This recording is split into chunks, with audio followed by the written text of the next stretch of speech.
Say again, please. Houston, we have a problem. This. Give me all you got! Listen, Give me all you got! swear me and my brother. I can tell you I don't have money, but what I do have are a very particular set of skills. Right now! I want to talk! You kill him! You kill yourself, you motherfucker! Give me back my son! Help! I didn't kill my wife! I don't care! Hello, everyone, and welcome to another episode of Stand and Watch, the best and only dad movie podcast you're ever going to listen to because we killed all the other ones. My father, who listens to this show, says we should stop doing that, but I say no. I say we should kill some more. Why doesn't he like it? Does he not like that we're implying that we've murdered other people? He doesn't like it. He says it's too much and we should stop. No, I think it's not enough. We haven't killed enough podcasters. Matt's dad, they're an overpopulated species. We have to kill them. Male loneliness is not doing it enough. Many of them want to die in the first place because they're so male lonely. They're so male lonely. We're just pushing them off the edge. We're pushing them off the edge. Yeah, we're this bit stays. This bit stays until someone who can tell us to stop tells us to stop. Until somebody tells us we legally have to stop. We're not stopping. Look, I've seen people with way more power and how they get away with doing things. No, I'm just going to do whatever now. This is North America. In North America, you can be outed as a gigantic pedophile and not be arrested. Right. So we can make jokes about that. Yeah, if you can get away with that, we can make jokes about killing dad movie podcasters who may or may not exist. Jokes about that. I'm just going to start stealing from gas stations. Just gonna walk in, take a Mars bar, and walk out. And then when they try to stop me, I'll be like, no, it's fine. It's all right. You can do this now. It's totally and completely fine. I'm just this thinking, is okay. Have you ever seen the movie Fun with Dick and Jane? Yeah. There's a bit in that I love where they're robbing a coffee shop. You know, they got their guns pointed at them. And it's just like, are these non-fat muffins? Are they non-fat muffins? It's like, and Jim Carrey's got a voice changer on at one point in that, I believe. Yeah, I don't know if it says, are they non-fat muffins? Are they non-fat muffins? And like, yeah, honey, they're non-fat muffins. Okay, get two of them. Not-fat. Two of the muffins. The guy just packs them up for him.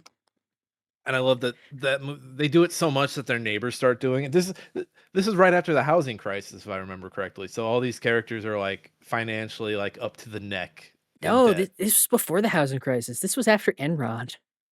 Really? Yeah, this was like 2003, I think. 2004. Well, because there's a joke at the end where, so I guess the company that goes tits up is a fictional company, and then his neighbor is like, "Yeah, I'm doing good. I'm at a new company called Enron." Yeah, and that's how the movie ends. Yeah, it's a good movie. It's a pretty good movie. I enjoy it. Does Adam McKay wish he made that one? Maybe. Oh, Adam, we love you. Stop it. Stop. Don't be hurt, Adam. Yeah. He definitely wishes he made the movie we're talking about today. He definitely does. Wag the Dog. I was under the impression this was an older movie when you first put it on the wheel. I thought this was something from the 70s.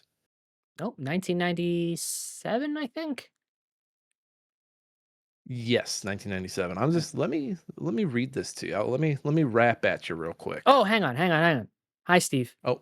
Hi, Steve. Hi, Standees. I'm Nick. I'm Matt. That's Matt. Yeah. Wow, I was getting ready to just get into it. We didn't even introduce ourselves. Wow. Yeah. Wow. We're high energy tonight, that's why. We're high energy. We're breaking the law. Wag the Dog is a 1997 American political satire black comedy film starring Dustin Hoffman and Robert De Niro, produced and directed by Barry Levinson. The film centers on a spin doctor and a Hollywood producer who fabricate a war in Albania to distract voters from president's sex scandal. He's a pedophile. The screenplay by Hilary Hankin and David Mamet is loosely adapted from Larry Beinhardt's 1993 novel American Hero.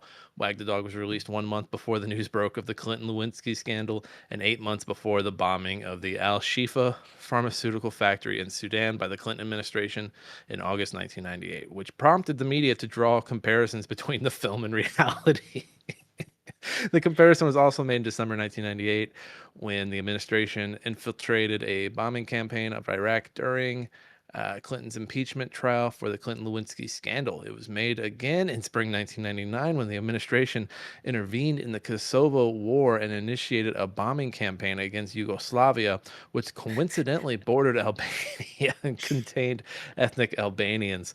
Wag the Dog premiered at Century City on December 17th, 1997, before being released by New Line Cinema on December 25th, 1997. The film grossed 64.3 million on a 15 million budget. Good job, guys. And was well received by critics who praised the direction, performances, themes, and humor. Hoffman received a nomination for the Academy Award for Best Actor for his performance, and screenwriter David Mamet and Hilary Hankin were both nominated for Best Adapted Screenplay. My God, how many times did Bill Clinton rip this movie off? Yeah, and then how many times did Bush do it after him? And then how many times did Obama do it at all? Obama was playing with his drones, right? Obama was playing with his drones, but I think he was just having fun with those. I don't think he was trying to get out of a scandal. He's just having fun with those. And then, of course, Trump has done it. Trump is doing it right now with Minnesota, Minneapolis. Yeah, Trump seems to be doing this every month. Once a month, Trump is doing this. Yeah, he traded the Albanians for the Wine Americans. moms. Yeah. White Wine mom. You got to get white wine moms in suburban America. wine moms and nurses. You got to hold them groups accountable. Yeah. I saw this week's The Pit. I know nurses are way too powerful. You got to be careful. Listen, you don't mess with nurses. You don't.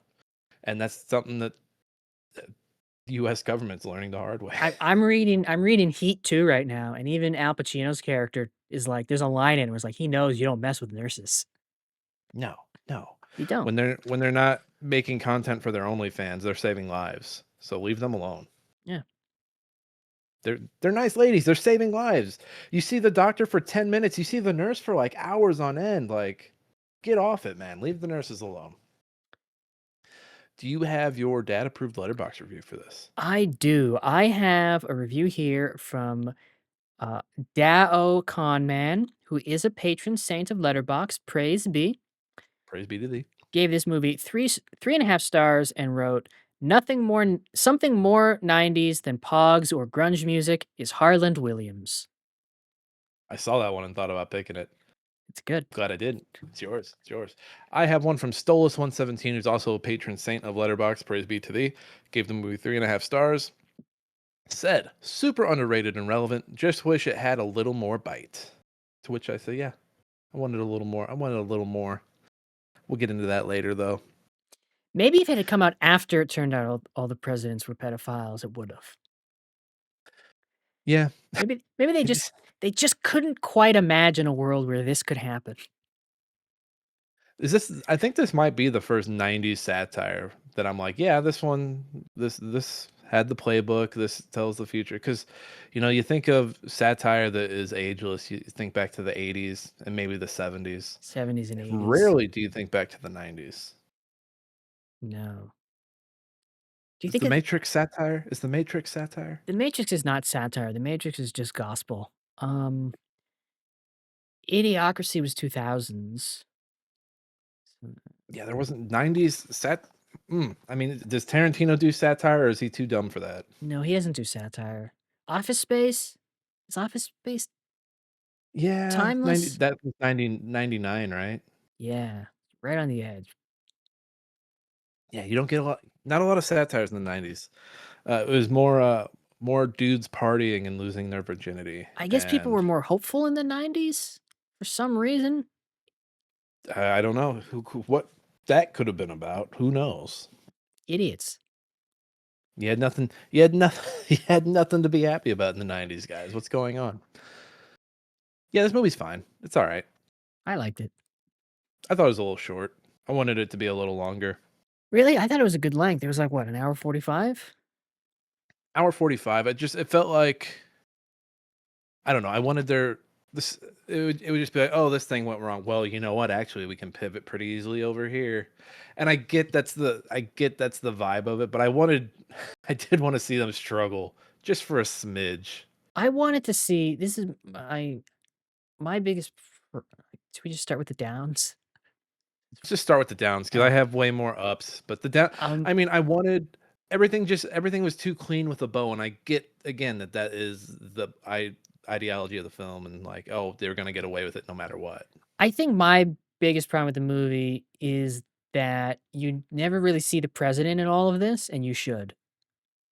You should see the president. You should see him groveling and like you should see him in a panic. If Yeah, they're all because everyone's so calm, cool, and collected, I wanted to see some panic from somebody. So yeah. like I think the movie can pretty much stay as it is, but if you have the president, like every time he's on the screen, he's like a sweaty hot mess because he's a pedophile and people any minute now, like Yeah. the walls become falling down on him. Like, they're doing this for his benefit, right? They're working for him, and I don't even think you ever see his face No, in you see the this. back of his head a few He y times. Yeah, you see the back of his head, you hear his voice, but he's not really a like, he should be a character in this. I should see his perspective of this situation, and you never do. It's just Robert De Niro and Dustin Hoffman being really good at their job. Right.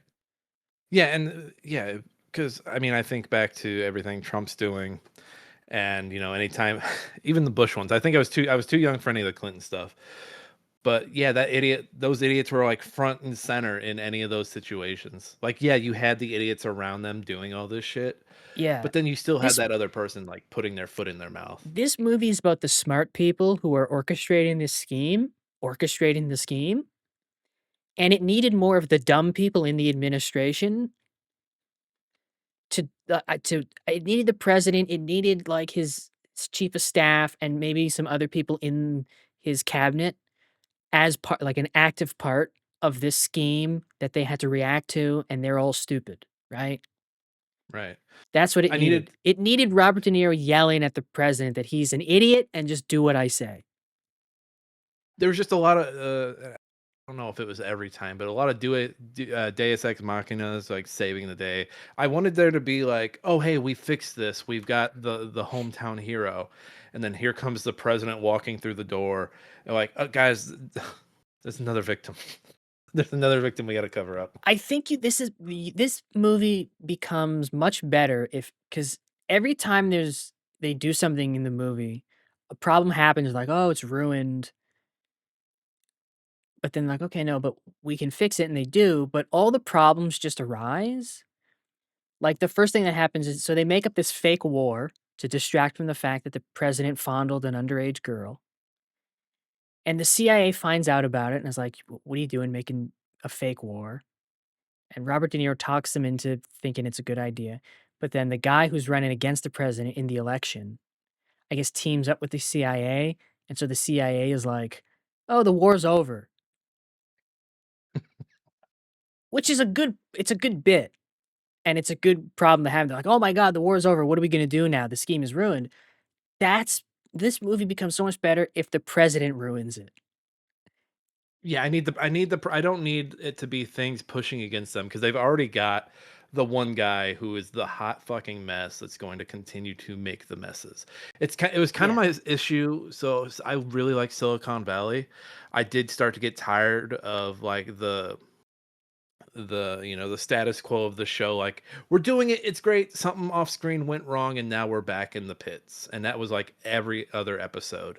And I was getting the same feeling watching this. I wanted the president to fuck it up. Like Yeah. the Silicon Valley got to a point where like, oh okay, these guys were starting to be the burden of their own problems, so that's when it started to win me back. Here it was just like, oh, turns turns out our war hero is a diddler. And Yeah. he's dead.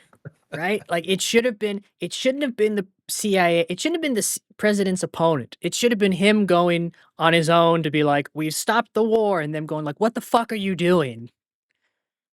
Right, because you look at Trump, and you know what? Maybe this is us like putting life into art or whatever. But the lines are so blurred now. Who gives a shit about that argument? But you look at like something going I on, mean, and then Trump saying the something. lines blurred apparently months after this movie came out, so Yeah, so you know what? Yell at them. yeah.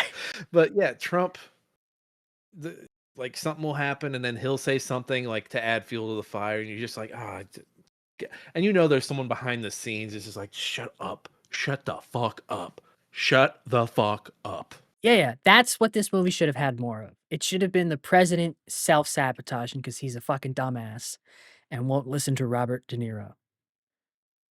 And Yeah, then and and then you can add that on top of Dustin Hoffman slowly wanting to take credit for it all.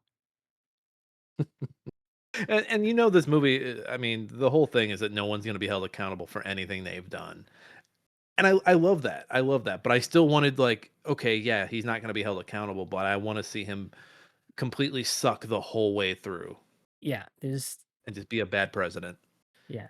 As much as I love a movie about people who are good at their jobs, as do dads, this needed somebody in it who was bad at their job, and he was Right. right there. There's so many people good at their jobs. You needed at least one, and we had one. We just didn't get enough of them. Yeah, or you could I mean, like, even if you're not gonna have the president be in the movie, you have the press secretary be the one. I think Dustin Hoffman might be my favorite part of this movie. He's really good in this. He's really good. He gets all of his famous buddies to like get in on this. Every time Willie Nelson was on screen, I just kept thinking of that new Springsteen song. But yep, yep. He's always talking about, like, how great of a producer he is and, like, there's a great line near the end where he's like, "They said that I couldn't make a Moby Dick adaptation from the perspective of the whale, $450 million box office." There's a part where he's like, they don't give an Oscar for producing. Yeah. They don't give an Oscar for producing, but who makes it? Without the producer, how does it happen? So I do love that the movie is not only lambasting the president's men and covering stuff up, but it's also lambasting Hollywood's like eagerness to get in bed with it. Like, oh, what do you need from us? You've Yeah. got you've got the eyeballs of the general public. It made me think of Clooney in his piece, his piece on Biden, and then this year he's like, oh, he's moving to France. It's like, fuck you, man. Yeah. Go get the fuck out of here. And just how he slowly through it they tell him right after, "You can't take credit for this." He's like, I don't want the money and I don't need the credit. It's fun. I just wanna do it. It's fun." And then slowly as the movie progresses, like, he sees these campaign ads and he's like, he hates them. He's like, "This is amateur hour." He says, "I'll do it for the story. It'll be a good story to tell." And he's like, Yeah. well, actually, you Yeah, can't you can't tell tell the story. anybody. And just he's like, "Okay, okay." And he agrees to it, and as the movie progresses, he just slowly he's like slowly he slowly hints that, no, he wants credit for it, and he wants to take the credit, he wants to tell the story. He sees people like because the scheme works, the president's approval ratings go up, and they're like, "Oh, it's because of these great campaign ads," and he's like, "They're they're gonna give the credit to this to these fucking film school idiots who made this And they're bad stupid ads. commercial." Yeah. They're really bad ads. And Yeah, they play. You see him watching them like 5 times throughout the movie. yeah, they're bad commercials, and he's like, these film school dorks who made this stupid commercial are gonna take credit? I don't think so. I did You're this." going with this. You're going with this. Don't change horse midstream thing. And the irony of it is that like these guys are constantly changing horse to like beat whatever's going on. Yeah, just they're always moving on to the next, "Okay, how do we spin the one? How do we spin this one?" And And I I do love that immediately, like, what is it? Like, De Niro's character pops up on screen. He's like, all right, Albania. Why Albania? Why not Albania? And then, like, a few split minutes later, the news is already like lopping it up, like Albania yeah, news this off movie Albania. this movie starts off as Robert De Niro, who's the spin doctor, is on his way to, like, the briefing room of, "Okay, like, why am I here? Well, the president was caught diddling an underage girl. Okay, this is what we're gonna do. Keep him in China for an extra day.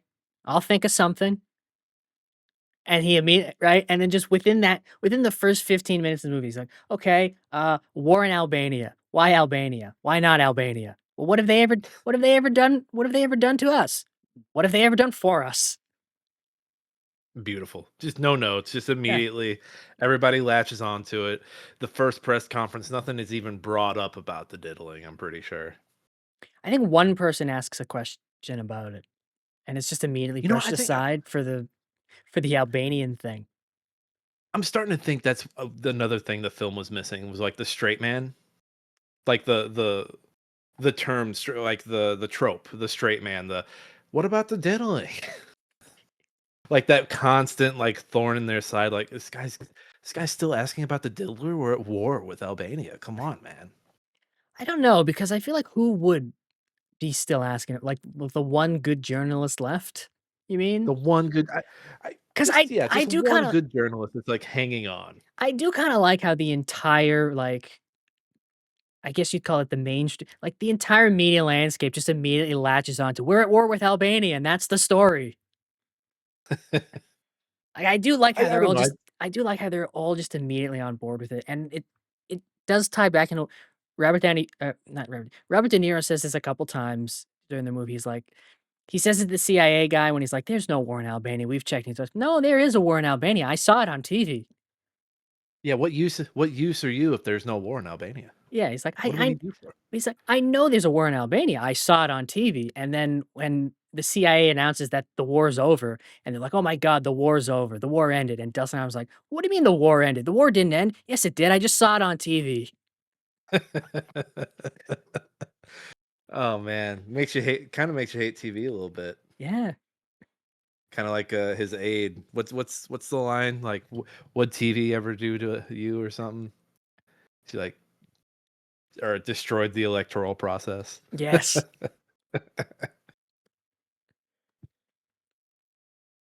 It's a good film. It's a It good is a film. It's a film that will make you mad. it is a good But film. you know what? You can't help it. It's just the way things are. If Minneapolis didn't want to be a war zone, I also do they like would it just at stand the by. end. I do like at the end when Dustin Hoffman is full on, "No, I'm taking the credit. I'm leaving." He walks out. De Niro just like he looks at the Secret Service guy like, Do it. he just Do gives it. him he just gives him just a quick look that's like, "Yeah, do it. You gotta do it." And the guy immediately like calls it on. He's like, "Yep, yeah, do it." And they put him in a car, and the next scene is like, Hollywood producer has died of a massive heart attack. He was either 58 or 62. Depending on his bio. Yeah. Oh, Uh, cheeky motherfuckers. yeah. Oh, and then at the end, the guy comes on the news and says there's been a te an Albanian terrorist group is, like, taking credit for some attack, so they I guess the war has become real? Either they've made up an Albania terrorist group or There's a now a real war like, there's now a real. there's now Again, I was real thinking of Albanians, like, who have been radicalized. I was thinking of Network from a few episodes back, where they're sitting there with the terrorist group talking about sweeps Sweeps and week. making contracts and stuff. I was just like, yep, it's all manufactured, all of it. Yeah. I think there's a Kennedy joke in there. Yeah, they have Willie Nelson record a fake song, or it's a real song, Two but fake. yeah, first they have him record a song, like, in honor of the war, like, to get people riled up, and then they have him record a song that they pretend was from the '30s and has just been recently found, and people are amazed how it's, like, so like, it's called "Old Shoe," and people are amazed because the fake guy they say has been left behind in Albania, that his name is Schumann. I love that it's an old song that no one was aware of, but they find it in the Library of Congress because they've planted it there. It's like, yeah, sure. And then yeah, the first song I'm just like, yeah, Toby Keith. They had Toby Keith do those songs. Yep. It just- I just kept thinking of the South Park bit, "Where were you when they built when they the ran that stuff, ladder to heaven? hey, green. It makes you think like, 9/11." wow, I've lived through a lot of dumb history, haven't I? Yeah, it's all Like dumb. everyone, It's all dumb. it's all done in our generation. The thing I get annoyed by online is like, I just wish I didn't live in these like unprecedented times. It's like at least all feels pretty precedented to me. Yeah, This all feels like it's a sequel to something else that I've lived through already. it's all precedented, it's just there's happening in such close proximity to each other. Yeah.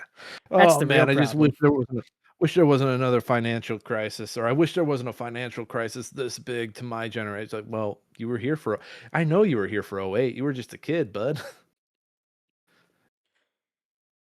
Yeah, yeah, it's a good movie. I enjoy it. I think if they had just made the president a bit stupider, Yeah, a little more of him like mucking it up. yeah, because you just Just because they're so good at everyone else is so good at their job and like tricking the public into the war and everything. Like, I just wanted someone yeah, to like come in and just completely mess it up. somebody has to ruin it because it all just gets ruined by happenstance. Like even when the CIA is like, "Oh, the war is over," it's like, well, when did that happen? Because the scene before that, Robert De Niro talks the CIA into thinking this is better for all of us if there is a war. It's a pretty quick turnaround. Yeah, just completely What off screen. what do you rate this movie? I give it a 3.5. I give it a 3 just because, yeah, I think the president needed to be more of a presence, and I still wanted to have that one character that was like, well, what about the kids? And I get the point is that like it was never going to be about the kids, but just for someone to be like, what about the kids? What about the kids? Because nobody's talking up for the kids. How much of a dad movie is it? Um, I would say high. I would say 70s to 80s. I think the cast carries this one. It's Dad's also, I think Dad's like Mammoth. Dad's like Mammoth, Dad's right? like Mammoth. I mean, first of all, and we said it earlier, it's a movie about people who are very good at their job. Yeah, Dad's Dads like love that. that. It's a big cast with a lot of people that dads would be like, "Hey, it's I Dennis know that Leary." guy. Yeah, Dennis Leary shows up, and I Andrea know Mar- that character actor. Andrea Martin shows up, and Kirsten Dunst shows up, and Leary just kind of disappears, but I guess that is a result of the war being over. They no longer need him. yeah, yeah, he was one of Dustin Hoffman's Hollywood guys. Right. Yeah, I'd say you're right on the money with it being like an 80. Yeah, 80, 75, 80. I'll lean towards 80 just because, dads love Dustin Hoffman and Robert De Niro. They do. Is Dustin Hoffman still alive? He was in Megalopolis for 10 seconds. That's right. Oh, I'm sorry. I'm sorry you had to do that, Dustin. Yeah, he just shows up randomly and then you never see him again. He showed up off script and he's like, I'm gonna do this scene, and he's like, I don't want to be in the rest of this movie. Write me out of it now. Please get me out of this movie. And he made the right Please, choice. please, please. Made the right choice. Let's move on to our IMDb goofballs. These are folks that watch a movie completely wrong and find something to nitpick the movie about that nobody cares about, and then write about it on IMDb for the rest of us to read. Yeah. I've got mine right here. After Conrad leaves Stanley's house, his car is pulled over by several cars with sirens blaring and police lights flashing. Conrad identifies them as CIA agents. The CIA would never use such a conspicuous method due to security concerns. Who cares? It was unprecedented. They had to pull them. There was Who a war cares? and there wasn't a war. Who gives a fucking shit? Shut up, Neil. All right. I got one here. This one's listed as a character error. Oh boy. Motts, that's Dustin Hoffman's character's name, by the way. We never said the character's name, as we That's fine. usually don't on this show. Motts incorrectly refers to the shark in Jaws as being named Jaws. I call that fucking shark Jaws. Shut the fuck up, Neil. The shark doesn't have a name. Nobody just she's just gonna say the shark from Jaws. Like, no, everybody just says Jaws. Okay, it's Jaws. His name is Jaws. Actually, his name is John. John the shark. It's John Jaws, just like how it's Vincent Collateral. Shut up, Neil. Yeah, shut up. Oh, you know what? We have to go back. We have to retrace our steps and see if Why? any of these people don't pass the smell test. Oh, we didn't do the smell test. Okay, yeah, We didn't do the smell test. do the smell test while I try to think of a dad joke for this movie. Let's do Dustin Hoffman. Okay. All right. We have a winner. There's a sexual misconduct allegations section. Oh God. Ooh, and it's long. Here we go. And Bill Murray's mentioned in here. Careful, folks. Oh no. 2017, 7 women accused Hoffman of sexual misconduct or assault. This makes sense while he was in Megalopolis. It was all canceled people, remember?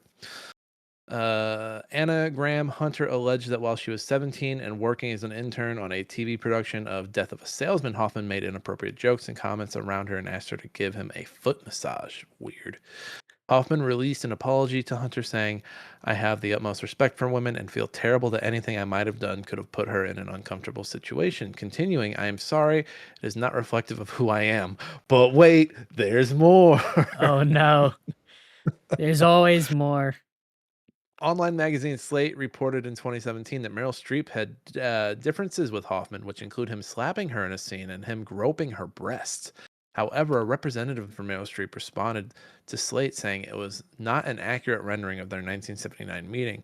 Streep's representative stated there was an offense and it is something for which Dustin apologized, and Meryl accepted that. In 2017, comedian John Oliver unexpectedly questioned Hoffman about the allegations during the 20th anniversary screening of Wag the Dog. Oh The my movie got God. mentioned. Oh my God. At This the is a 90s. first. This is a what a place. first. What a place for those questionings, John Oliver. Way to go. The 92nd Street Y. It's not reflective of who I am. Is that kind of it's that kind of response to this stuff that pisses me off, Oliver said.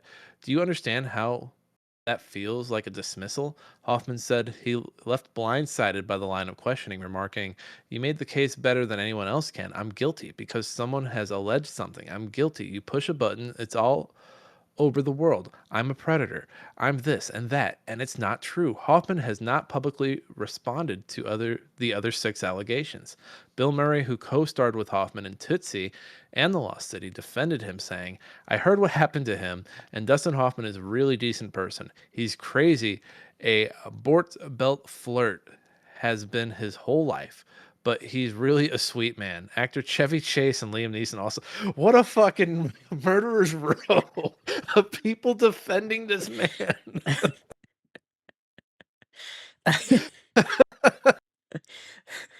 Oh, should we It just bring kept back? getting worse. Should we It bring just back? kept getting worse.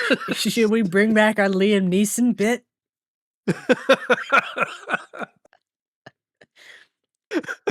Liam Neeson's in Wag the Dog. Do they have to be Albanian?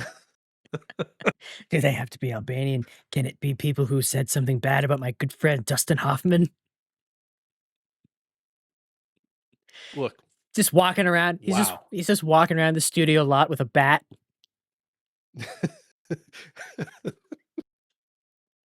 Again, I don't excuse anything any of these men have done. Liam Neeson appearing in Atlanta and that scene playing out the way it did. Amazing. I don't know if Childish Gambino, I'm sorry, Donald Glover had to like really talk him into that or what, but like, man, that scene is gonna age really well. This murderer's, I was like, man, Bill Murray's really not the person you want defending you in a case like this. And I just kept reading, and then I see Chevy Chase and Liam Neeson. I'm like, no, no. Oh my God. Stop it. I don't have a joke because that's fucking crazy. Yeah, I was trying to think of one, and then you just started listing these people. That's fucking crazy, man. Wow. Wow. You spin the wheel and get out of here. Yeah. Should we change our clothes to do it? Change clothes and go. Oh, my clothes. My Oh. clothes, they changed. How did this happen? I don't know. I haven't worn this shirt in a week. Why am I back in it? But can't dwell on that now. Feel We dirty. gotta spin this wheel. Gotta spin this wheel for a movie. Yeah. A movie. A movie. After that riveting discussion we just had about Wag the Dog. Please, no political movies. I hate politics in anything I consume. Please, no politics. We're really cruising through this wheel. Ooh. It's La La Land. All right. I need more Gosling. I need more. After Blade Runner 2049, yes to more Gosling. Yeah. right. We are cruising through this wheel. We don't have Is that many movies we have. 2, 3, is 6, 7, 10, 11. Ooh. We only got 11 left on the wheel. We're cruising through this thing, man. We did 10 movies we are already? cruising. Hey, La La Land in the States is on Amazon Prime Video for subscribers. I should check where it is in Canada. That's God's country. City of Stars. Da, da, da, da, da. I remember liking this movie. I remember like not like because I don't care who wins Best Picture any year except for the year Crash won, but I remember it winning and be like, okay, that's fine. And then when Moonlight ended up winning, I was like, oh yeah, that's fine too. Like cool, all right.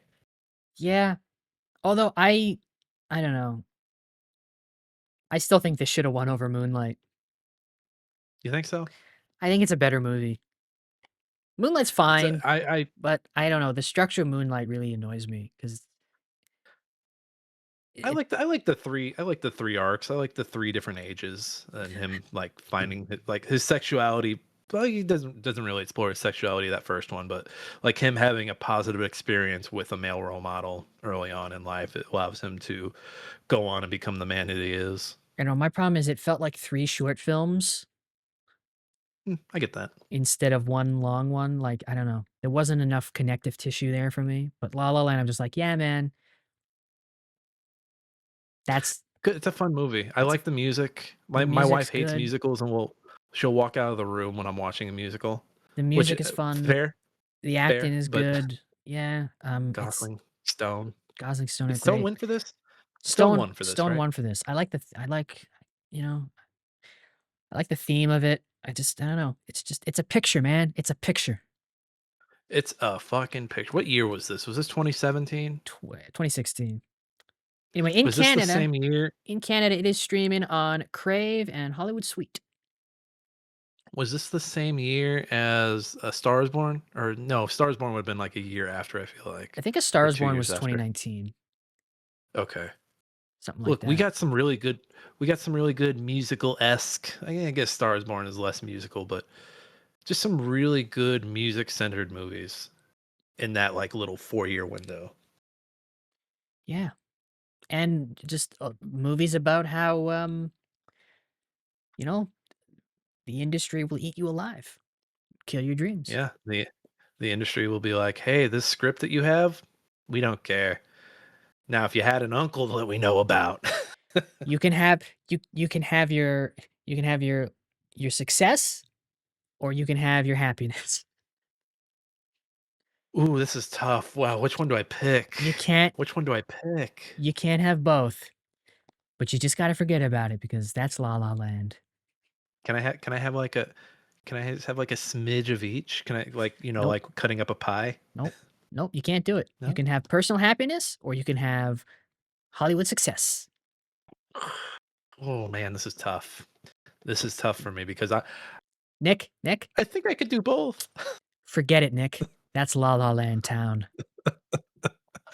Put change our clothes back. Okay. Wow, what a wheel spin that was. What a wheel spin. What a picture. What a What a picture picture. we've landed on. What a picture. It's going to be a great episode. So yeah, go watch it and then you can be prepared. Go watch that go watch that best picture winner for like it had the trophy for like 3 minutes, right? That's how long it took them all to get up there. I feel like after 3 minutes, I feel like after 3 minutes they should have just let them keep it. They should have just been like, "All right, you both win. Yeah, It's a tie. it's a It's a tie. tie." There should be ties at the Oscars. Was that after Oscar So White? Yes. Okay, yeah, that was because that was 2017, 2018. It came out 2016, so yeah, it was like February, March 2017. I think Oscar So White was the year Concussion came out. Yeah, and the same year that was where Mad Max was up for everything. Yeah, that was 2015. So that was a year before. Could you imagine if they were just like, you know what, it's a tie? Like the year after Oscar So White, they're like, Moonlight won, but let's just have a tie. It's a tie. They're already up here. Yeah, they already gave their speeches. Well, half of Come their on, speech. everybody. Yeah, just yeah. Let's join hands. Yeah, they can share it. Like it'll be the Hollywood version of the black and white cookie. They start they start someone brings out a hacksaw, starts hacking into the trophy. You get a piece. You get a piece. They just Everybody start gets a they piece. just start singing "We Are the World." Good movie. It's a good movie. It is a good movie. All right, so that's it for the show. The short episode. Go us. Yeah, it doesn't always happen like that. Yeah, I'm proud of It's us. a it's a con- it's a comedy though. It's a comedy. It's true. Comedy episodes are always shorter. That is true. All right. Viewers, you know what to do. Listeners, we love you. We always will. Make sure you leave a review. Any kind of review you want. We're not going to pressure you in anything. We're not just not, presidential like that. And It's not in our blood. yeah, tell your friends, tell your family. But whatever you do, don't tell your mother.